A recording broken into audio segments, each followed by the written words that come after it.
Hello, mga karels. Samahan niyo po ako, kakain ako ng lunch. Anong oras na po? Meron po akong sweet and sour lapu-lapu. At saka yung aking pinaka-favorite, steamed kangkong in okra. Sinamahan ko po siya ng sibuyas at kamates. At meron po akong bagoong. Ayan o. Yung bagoong.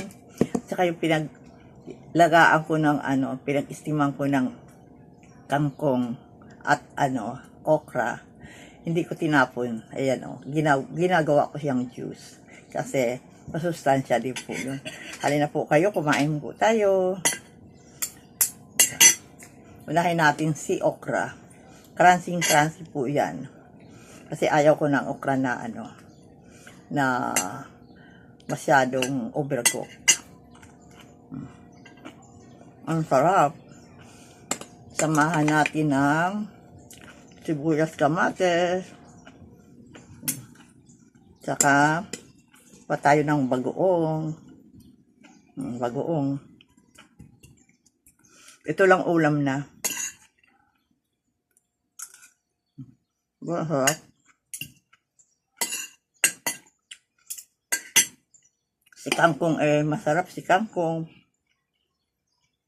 Kain tayo ng kangkong.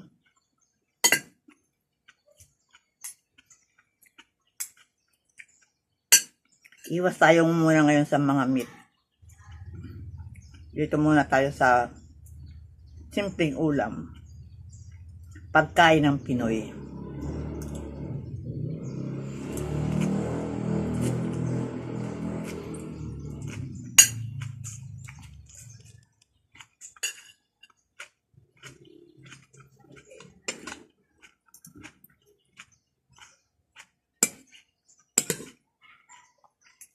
Kukuha lang akong serving spoon.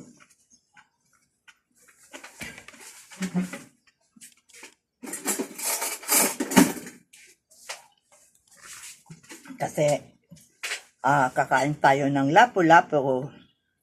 Yan. Yan lapu-lapu. Kain po tayo. Masarap to. Kain po tayo. Ayan linagyan ko siya ng pineapple chunk at saka carrots. Diba? Simpleng pagkain lang po yan, pero masustansya po yan.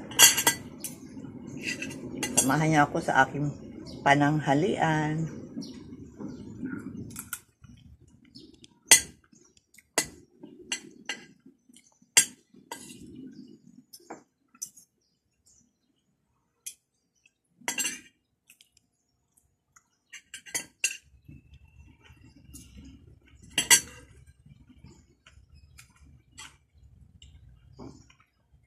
Ginawa ko siyang juice.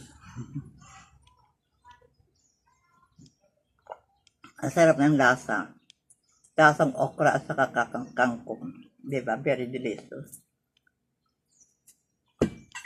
At saka ito, malutong na malutong kasi ayaw ko ng overcook. Sausaw natin sa bagoong. Bagoong, sausaw. Harap. Kahit ganito na lang pagkain natin araw-araw, ayos na yun. Ang dami kong kanin nakuha. Kalahating tasa lang yan.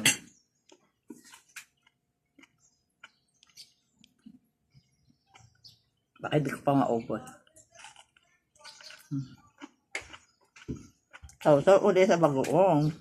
Samahan natin ng kamatis at sibuyas.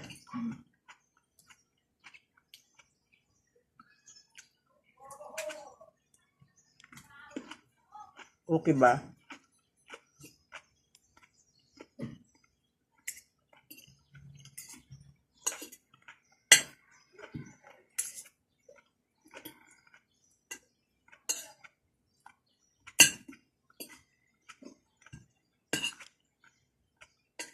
Thank you very much.